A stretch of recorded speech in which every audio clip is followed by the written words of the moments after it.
So, dito makikita natin yung property ni Ma'am Claire May Fortich. Yung bahay po dito sa gawing kaliwa ng ating video kung saan meron pong mga dahon ng pitogo na pwedeng gamitin panggawa po ng palaspas. Makita po natin ang mga kapitbahay conspiring to acquire pieces of the pitogo plant. So, dahan-dahan po nila. Actually, mabilis nilang kinukuha po. Napaka-brutal ng pagkuha. Ito na yung video, attorney, from Part 2, binenta nila ng 30 pesos yung kanilang nakuhang halaman. Nabenta din sa kanya yung kinuhang... Ha. Diyos na yun. Yung gumalaw doon, ma'am, Diyos na. Yes. Kayo rin ang nakahanap ng ninakaw sa inyong halaman. Opo. Actually, kasi attorney, regarding doon sa second video, wala akong idea na sila yung involved doon sa video. Yes, ma'am. So, yun. Ang purpose ko kaya nakapag-video ako noon dahil bumili ako ng damit. Tapos nagkataon lang po na may nagbebenta ng palaspas doon. You decided Yes. na i-video natin para makita natin kung magkano ang palaspas Yes, ngayon. actually kasama ko yung sister ko noon. And then, yung sister ko pasimpleng sabi, ate, may naalala ako sa Palaspas. And then, sobrang dami po nila doon. Kasi Novaliches Bayan. Opo. And aware yung tao na maraming tao talaga doon. Yes po. So, hindi ko in-expect na yung binilhan ko is isa talaga doon sa video. So, binili nyo yung halaman ninyo. Parang gano'n. Parang Eh, ganun yung po. nangyari, no? And yung mga netizen, doon nagsabi na, ma'am, yung binilhan nyo po is Yan din yan yung din nasa- yung isa sa mga kumuha. So sabi ko, hindi ko pinansin yon kasi una-una, hindi ako sure. Yeah. And then, grabe yung netizen, parang detective Conan sila pag nag-research. Yes. So, yes. kinumpare nila at tinag nila doon yung picture ng nasa video at saka yung binilahan ko na, ma'am, confirm yan, siya yan. Siya talaga. And then may isa doon na nagsabi na, ma'am, confirm siya yan kasi yung short, pati sleeper, nakikita po nila doon. So, Ako, Diyos, kundi wala nagbihis. Papasukin na po natin sa studio si Rean Princess Noynay. Siya po yung nagtabas, attorney. Okay. Si Rosemary Aberia, siya yung nagsako. And si Ma'am Elaine Doroteo, siya yung nagpulot Kumuha. din. Okay. Una po sa lahat. Ako po si Rosemary Aberia, yung may hawak po ng sako. Humihingi po kami talaga ng pasensya sa nagawa po namin. Alam po namin na mali po yun kasi hindi po kami nagpaalam po sa inyo ng maayos.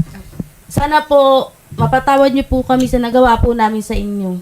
Ako po, ma'am, ako po yung nagtabas po, Sana po, patawarin niyo po ako. Nagawa ko lang po yun kasi sa hirap po ng buhay. Kasi po yung trabaho po ng asawa ko, hindi po gaano na, Kaya naisipan ko po yun, hindi ko po akalain na mapupunta po kami sa News TV, na mabalita po kami ng gano'n sa nagawa ko malaking kasalanan. Sana po naman po ipatawarin niyo po ako sa nagawa ko. Ako naman po yung dumampat ng yung kinuha po namin. Umihingi po ako ng pasensya. Hindi ko kasi akalain na kakalat po eh. Pasensya na po. Okay. Ako ay gigit na dito, no? In one way, strictly speaking, sa batas, ang halaman ay considered as real property because it is planted in your land. Tapos po, ito ay subject sa taking at kapag tinanggal po ito, kinuha, inuwi, technically, read the law as the law is, walang bending, walang kahit ano, theft yun. Theft o pagnanakaw under our revised penal code. No? Pero, of course, 30 pesos, halaman na tumutubo ulit. Sometimes, ang batas natin should be exercised, may compassion. Meron nga sabi nilang loss of property, pero wala namang gravity, kumbaga. Hindi naman siya ikakagutom ng pamilya natin, hindi naman siya ikasasakit natin, hindi naman natin ikaka-hospital ang pagnanakaw. Wala namang threat, no? Hindi naman ginamit yung itak na pang-threaten na kukunin ko tong palaspas mo. Wala namang ganun. So, ma'am, with that in mind, of course, we will support you. Ano po ang inyong mapagpapasya? ngayon ko lang din na-confirm na yung sa video ko na pangalawa, ikaw talaga yun. Ako po talaga. Okay po. So, at least ngayon, klaro na ang lahat. Kasi, actually, sabi ko nga dun sa post na wala talaga akong idea kung sino yung nasa video na yon. kung hindi pa yung kaibigan, isa sa mga kaibigan nyo siguro or kakilala na nag-comment na bakit ko ba talaga sinundan kayo doon sa location? Ang layo-layo ng bahay ko going to bayan. Which is, sabi ko, paano niya alam na malayo yung bahay ko papunta doon sa bayan? So, that's the time na parang napaisip tuloy ako kung isa talaga sa inyo doon yung nasa video. So, ngayon, na-confirm ko na isa sa inyo and wala naman na tayong magawa. Medyo lang din ako nung pinost ko noon. Siguro frustration during that time kasi kakagaling lang din namin sa hospital. Yung mother ko nga na nasa Bacolod for heart surgery, kakatapos lang noon. And then ako, as matagal ko kasi inalagaan yung halaman ko na yon. So, alam ng iba na mahirap magpatubo ng halaman na yon. And parang kung nanghingi kayo nung time na yon at kung napansin nyo, alam nyo ba na may tao doon sa loob? Hindi po. Okay. So, kasi kung tutuusin, maraming tao sa loob nun. Kasi may mga seminar kami doon. So, may mga tao, may mga OJT doon sa office. Actually, kung napansin nyo, yung isa sa mga na nakita nyo doon sa labas is yaya ko yun. And nagsabi siya, bakit daw hinayaan ng staff na kunin yung bandang unahan ng halaman? Kasi alam nila na pinapatrim ko talaga, pinapaalagaan ko yung halaman na yon. Kasi yun yung ginagawa kong fresh flower doon sa sa loob ng bahay. So, akala ko naman nagpaalam kayo. Hindi po. Hindi So, po nagawa. So yun. Doon lang naman nanggaling yung idea na for awareness, kaya na-share ko yung video. Pero hindi ko naman alam na sa ganong napakasimpleng video na yon is mag-viral. So, ako naghihingi din ako ng pasensya kasi nga maraming vlogger na nag-cut doon ng Yes. video and pati mga personal buhay nyo nakahalongkat, yung mga friends nyo, yung ganon. So, hindi ko sila makontrol. So, yun lang ang gusto kong masettle din kasi para, syempre naintindihan ko din naman kayo na may pamilya, may mga anak kasi same naman tayo. For legal action attorney, parang No interest po yes. tayo. Actually, maraming nagre-reach out Yes. na kaibigan ko, lawyers. Actually, Opo. may law firm din po yung Opo. brother-in-law ko. Pero ayoko pong i-involve Of course, of course. kasi naawa naman po ako sa kanila. Just for curiosity's sake, no? Magkano yung kinita nyo din sa 2,000 po. Kasi po, sir, may po kami doon. Puhunan po kami. Nangutang po kami ng 5,600. 1,500 po. Yung bali po yung nakuha po namin kay ma'am, pandagdag na lang po namin yun nung Friday. Oo, so nagkulang lang kayo ng stock, Opo. kumbaga. So naghabol kayo para Para Pero po- nabawi nyo naman yung inutang nyo sa 5,600. Hindi na po kasi ang dami pong Nagbibideo po sa... ang dami pong nag-video. doon sa- Tapos po, ang dami rin pong nag-cancel ng order. Opo, marami po. Dahil doon nga lumabas yung di ba? Siguro yun na, no? Instead na kaso ang parusa dito, yun na, di ba? Yun na yun siguro. Na sapat na yun. Na okay na sanang negosyo, makakabawi sana kayo sa kita, pero dahil piniling yung magnakaw ng onte, nawala pa, di ba? Yun na yun. That's the consequence, di ba? Let's compare it to another situation. Ako, ma'am, nung bata ako, salbahe ako eh. May malunggay kasi ang kapitbahay na. Diba? Alam niyo naman, normal yun eh. Yes. Diba? Malunggay ng kapitbahay. Yung sanga, dumungaw, papasok dun sa garden namin. Puputulin ko yung malunggay. Diba? Article 680-ish ng Civil Code, sinasabi, pag tayo ay magkapitbahay at yung puno mo nakadungaw doon sa akin, sa iyo pa rin yon. Yes. Pero pag mahulog ang prutas, akin na yon. Parang ganun eh. There's actual legal rules tungkol dito. Para sa mga inakala nilang yung ganitong klaseng sitwasyon ay maliit lang. No, it's big enough dahil tayo agricultural country na nilagay natin to sa civil code natin. May natanong pala kayo kanina sa aming studio. Kung maaari bang kayo ang mag-file ng kaso for libel or ganyan or any dun sa pag-post ng video. Kasi po, attorney, nasama po yung dalawa ko pong anak na Apo. minor de edad. Okay. As far as si Ma'am Claire go, hindi po kayo makapag-file dahil kulang po tayo ng elemento ng mali siya pagdating sa kanyang posting. Ang kanya po kasing pagpo-post doon ay for purpose na makatulong siyang mag-locate, no? Kung sino ang kumuha ng kanyang halaman. Pagdating po kasi sa libel, kailangan sinabi mo ito sa publiko, kailangan masama ang sinasabi mo tungkol sa tao, at kailangan may mali siya ang dahilan ng iyong pagpo-post. Kapag walang mali siya ang iyong pagpo-post po, hindi siya papasok sa libel. Siya po ay biktima ng isang krimen at that time at gusto niyang malaman kung sino ang responsible doon sa krimen na yun. So she would lack the element of malice, malalaglag ang cyber libel. Kay Ma'am Claire yun. Saan pumapasok yung krimen? Saan yung foul? Kahit ako ma'am, nakita ko, may mga vloggers, tiktokers na dumive na sa personal yung buhay. Wala na silang dahilan para gawin yun. Yun na ang may mali siya. Sa totoo lang po, attorney, nabubuli na po rin yung anak niyang 9 years old. Ayun. Yun ang sinasabi ko, ma'am, na may mali siya na. Kasi hindi naman sila apektado nitong kwentong to eh. Nakita na lang nila yung video ni Ma'am Claire posted for publicity dahil gusto niyang malaman kung sino kayo, no? At gusto niyang malaman kung ano yung legal rights niya. Kinuha to, kinatkat ng mga tao, pumasok sila sa buhay ninyo, nabubuli na kayo, nabubuli na yung mga anak nyo. Para sa mga taong nag-repost nito na may masamang adhikain, pwede niyong filean ng cyber libel yung mga yun.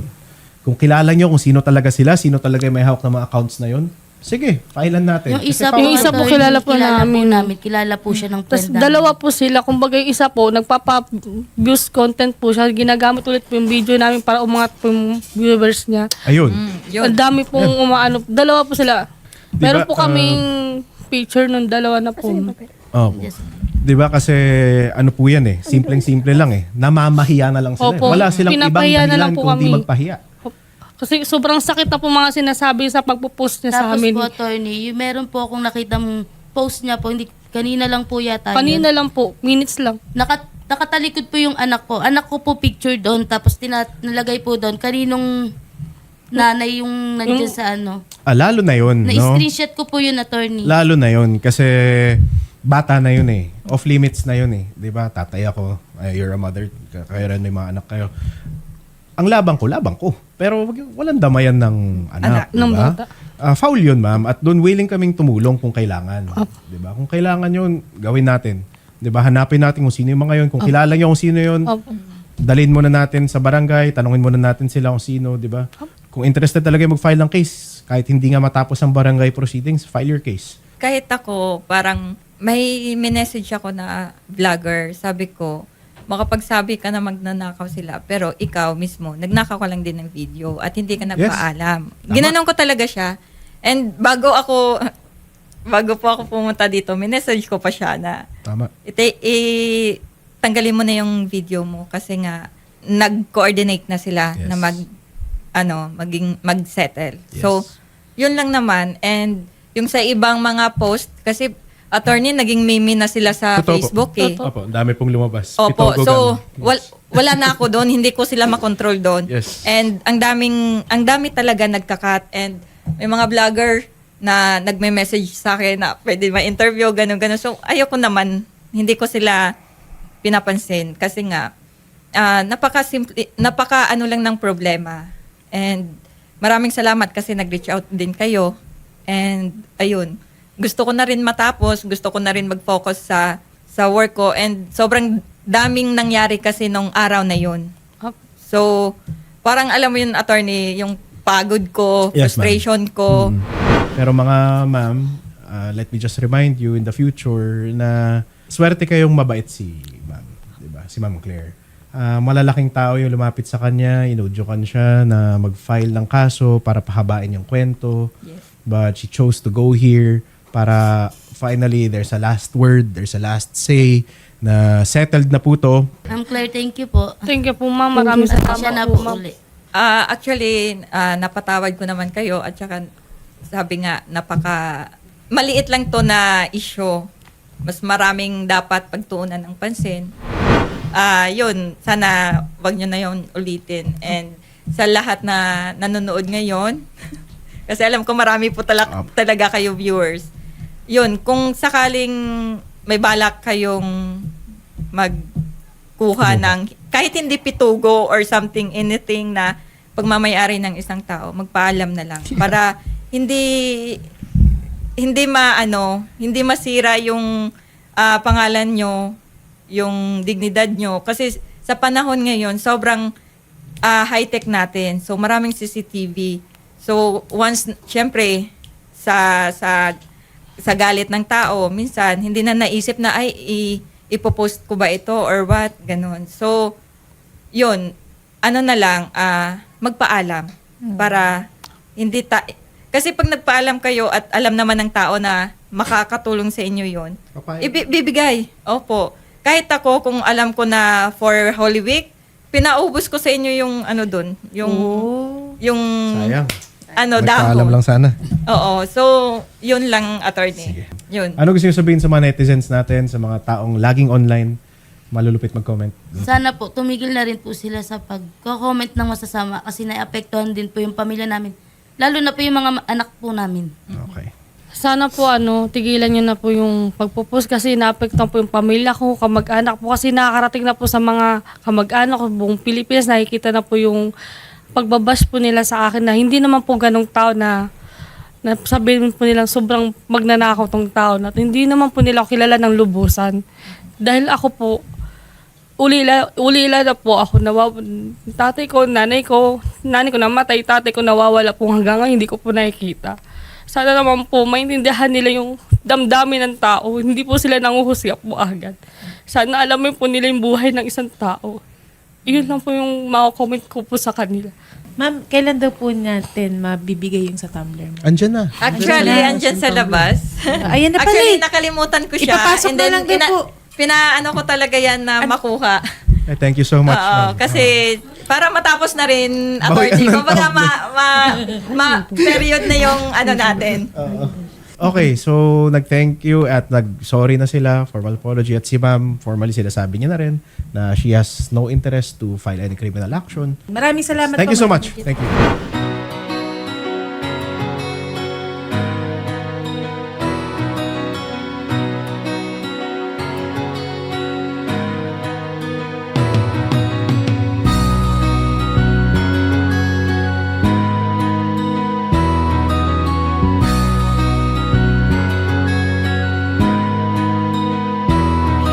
Rapi Tulfo, isang taong